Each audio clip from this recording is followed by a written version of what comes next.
Ready start.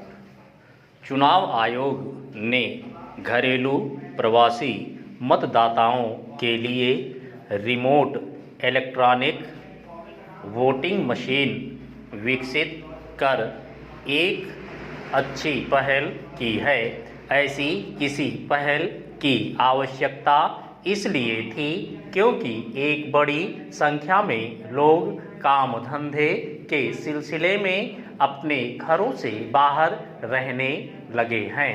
समय के साथ ऐसे लोगों की संख्या बढ़ती जा रही है।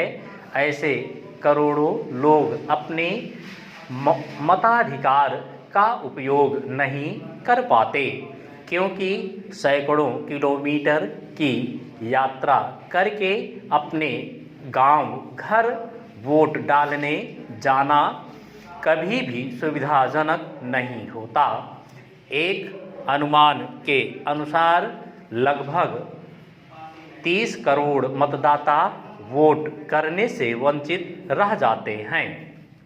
अब ऐसे मतदाताओं के लिए रिमोट ईवीएम किसी वरदान से कम नहीं होगी। समय के साथ इस ईवीएम का लाभ बीमार और बुजुर्ग भी उठा सकते हैं और मतदान के दिनों में यात्रा करने वाले भी।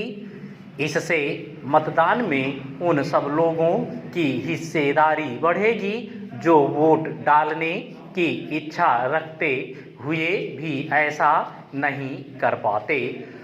बहुत संभव है कि इससे कम मतदान की समस्या का भी समाधान हो।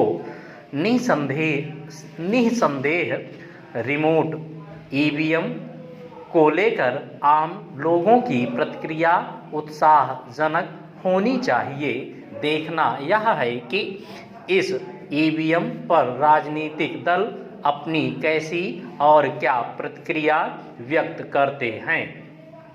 उचित यह होगा कि वे निर्भीक ढंग से अपनी प्रतिक्रिया दें और नकारात्मक के बजाय सकारात्मक रवैया अपनाएं।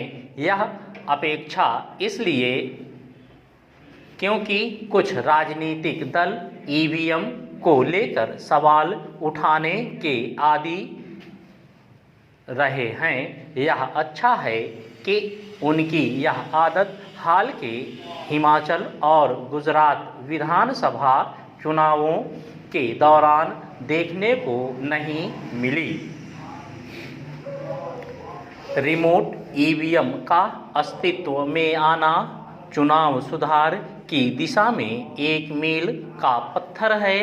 चुनाव आयोग से यह अपेक्षित है कि वह रिमोट ईवीएम के बाद अन्य लंबित चुनाव सुधारों की दिशा में तेजी से आगे बढ़े।